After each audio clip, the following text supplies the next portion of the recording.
Hello friends, government job genuine notification channel पर आपका स्वागत है। फ्रेंड्स, आज हम इस वीडियो में जानेंगे बीएससी एंथ्रोपोलॉजी कोर्स के बारे में। अगर आप एंथ्रोपोलॉजी कोर्स से बीएससी कोर्स अगर आप करना चाहते हैं तो इसके लिए आपको क्या एलिजिबिलिटी होना चाहिए, इस कोर्स का ड्यूरेशन क्या है, कोर्स फीस क्या है, सिलेबस क्या है, आपको एडमिशन कैसे मिलेगा, या ये कोर्स कंप्लीट करने के बाद आप किस फील्ड में जॉब ले सकते हैं, जॉब अपॉर्चुनिटीज़ क्या रहेंगी, साथ ही बीएससी करने के बाद आप इसके आगे भी क्या कर सकते हैं। इस पर हम डिस्कस करेंगे, सारे पॉइंट्स इस वीडियो में क्लियर करेंगे। अगर आप एंथ्रोपोलॉजी कोर्स से बीएससी करना चाहते हैं, वीडियो को एंड तक जरूर देखिएगा, मैं आपके सारे पॉइंट्स इस वीडियो में क्लियर करूँगी। चलिए वीडियो स्टार्ट करते हैं और सबसे पहले जानेंगे एंथ्रोपोलॉजी है क्या। बहुत से स्टूडेंट हैं जिनको इस कोर्स के बारे में जानकारी है, लेकिन कई स्टूडेंट ऐसे भी हैं जो इस कोर्स के बारे में जानकारी नहीं रखते हैं। आफ्टर 12th आप 12th पास हो जाते हैं, उसके बाद बीएससी कोर्स करना चाहते हैं, तो कुछ स्टूडेंट को ज़्यादातर कोर्सेज़ के बारे में नॉलेज ही नहीं होती है कि वो किस किस कोर्स से बीएससी कर सकते हैं।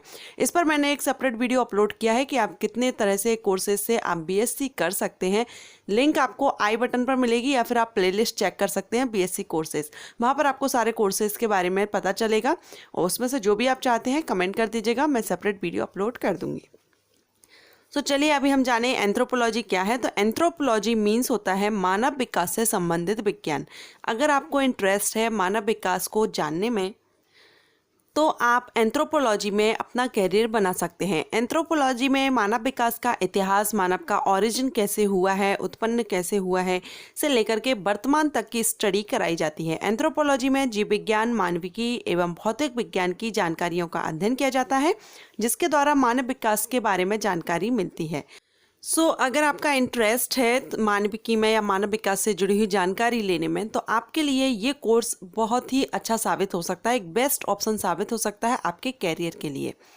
अगर हम इसकी ब्रांचेस देखें, कौन कौन सी ब्रांचेस इसमें अवेलेबल हैं, तो cultural anthropology, biological anthropology, archaeological anthropology and linguistic anthropology, ये इसकी ब्रांचेज हैं, 4 ब्रांचेज हैं। ये तो हुई बात एंथ्रोपोलॉजी के बारे में। एंथ्रोपोलॉजी होता क्या है इसके बारे में आपको जानकारी हो गई है। अब इसमें ब्रांचेस कौन कौन सी हैं ये भी आपको यहाँ पर बता दिया गया है। अब हम आगे जानेंगे इसके लिए एलिजिबिलिटी क्या होती है, कौन से स्टूडेंट हैं जो ये बीएससी कोर्स कर सकते हैं। ये अगर कोर्स आप करना चाहते हैं बीएससी एंथ्रोपोलॉजी, तो आपका 12th पास होना जरूरी है साइंस सब्जेक्ट से। आपने साइंस सब्जेक्ट से 12th पास कर लिया है और बीएससी करने का सोच रहे हैं, तो यकीन मानिए अगर आपका इसमें इंटरेस्ट है, आप इसमें अपना एक बेहतर कैरियर बना सकते हैं। 12th पास साइंस सब्जेक्ट से इसमें मिनिमम 50 या 45% रखा जाता है, कॉलेज पर डिपेंड करता है।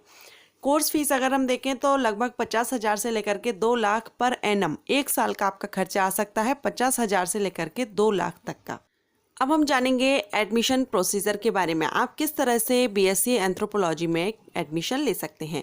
तो इसके लिए आप मेरिट एंड एंट्रेंस एग्जाम दोनों के थ्रू ही ले सकते हैं, लेकिन आपको इस कोर्स के लिए ज़्यादातर कॉलेजेस में एंट्रेंस एग्जाम देना होगा, क्योंकि ये जो कोर्स है वो इंडिया में ज़्यादातर कॉलेजेस में नहीं कराया जाता है, हर कॉलेज में आपको अवेलेबल नहीं है ये कोर्स। इसके लिए जो जो कॉलेजेस ये कोर्स कराते हैं वहाँ पर वो एंट्रेंस एग्ज़ाम रखते हैं। कुछ कॉलेजेस हैं जो डायरेक्ट एडमिशन लेते हैं, लेकिन अगर आप ये कोर्स करते हैं तो ज़्यादातर आपको यहाँ पर एंट्रेंस एग्ज़ाम देने के चांस रहेंगे। आपको एंट्रेंस एग्ज़ाम देना होगा, देन काउंसलिंग होगी, तभी आपको एडमिशन मिलेगा।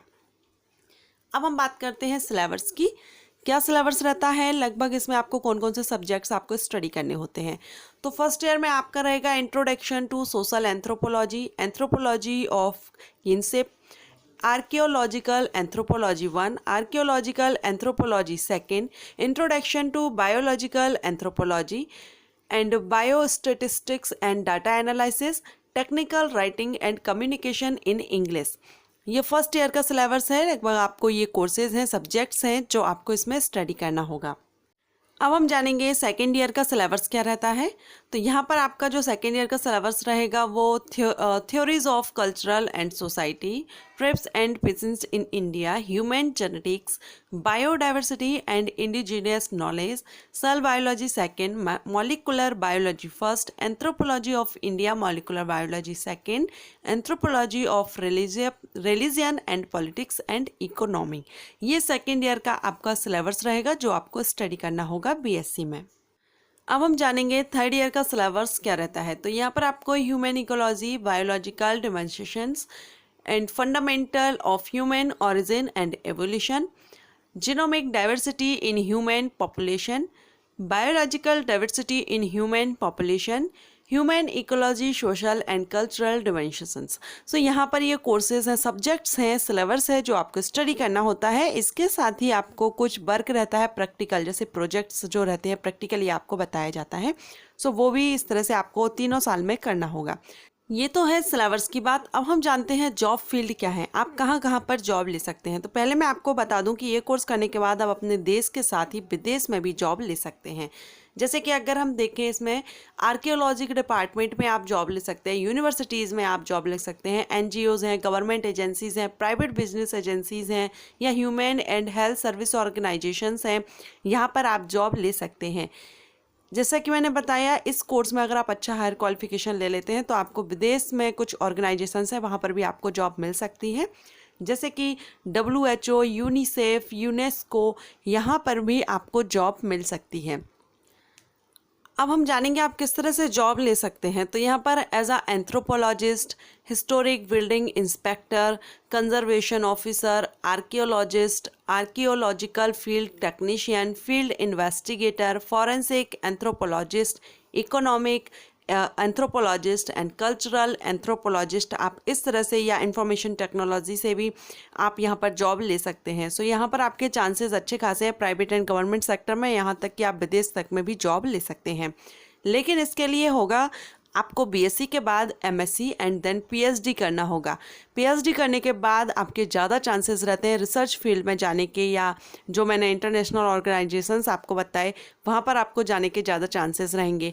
तो अगर आप ये कोर्स कर ही रहे हैं BSc, आप किसी भी स्पेशलाइजेशन से अगर आप करते हैं तो आप उसी फील्ड में आगे बढ़ना चाहेंगे, तो इसके लिए आप BSc के आगे पोस्ट ग्रेजुएशन लीजिए, MSc कीजिए, उसके बाद आप PhD अगर करना चाहते हैं तो PhD भी कर लीजिए, क्योंकि PhD के बाद आपको ज़्यादा चांसेस रहेंगे एक अच्छी जॉब लेने की, आप एक अच्छी जॉब ले सकेंगे। वैसे BSc के बेस पर भी आपको जॉब मिलेगी, लेकिन हमारी जब क्वालिफिकेशन, हायर क्वालिफिकेशन हम ले लेते उसका जो लेवल रहता है वो हायर रहेगा, आपको एक अच्छी पोस्ट यहाँ पर मिल सकती है। अब हम जानेंगे कुछ इंस्टीट्यूट्स के नेम मैं आपको यहाँ पर बताऊंगी, यूनिवर्सिटीज़ के नेम जहाँ से आप ये कोर्स कर सकते हैं, जो आपके नज़दीकी अगर ये रहता है तो आप इनसे कीजिए। इसके अलावा भी कुछ यूनिवर्सिटीज़ हैं, कॉलेजेस हैं जो ये कोर्स अवेलेबल है, तो आप क्लियर कर लीजिएगा आपके नज़दीकी किस यूनिवर्सिटी में या कॉलेज में ये कोर्स अवेलेबल है। चलिए अब हम जानते हैं यहाँ पर। सो फर्स्ट यहाँ पर मैं बताऊंगी आपको Hansraj college Mumbai, Demoria college Assam, MIT university Noida, government Digvijay autonomous college Rajnandgaon, Punjab universities, Delhi university, university of Pune, Karnataka university. इसके अलावा भी कुछ यूनिवर्सिटीज़ हैं, कॉलेजेस हैं जो ये कराते हैं। सो आप अपने नज़दीकी किसी भी कॉलेज या यूनिवर्सिटी से ये कोर्स कर सकते हैं जहाँ पर भी ये कोर्स अवेलेबल हो। इसकी फ़ीस मैंने आपको बताया कॉलेज पर डिपेंड करेगा, 50,000 आप इसका मिनिमम मान के चलिए, आपका 1 साल का खर्चा इसमें आ सकता है। सो फ्रेंड्स, ये थी जानकारी BSc एंथ्रोपोलॉजी कोर्स के बारे में। अगर आपको ये हेल्पफुल रहा हो या पसंद आई हो तो वीडियो को लाइक कर लीजिएगा और चैनल को सब्सक्राइब करके बेल आइकन को प्रेस कर लीजिएगा ताकि नोटिफिकेशन आपको टाइम से मिल सकेगा। Thank you.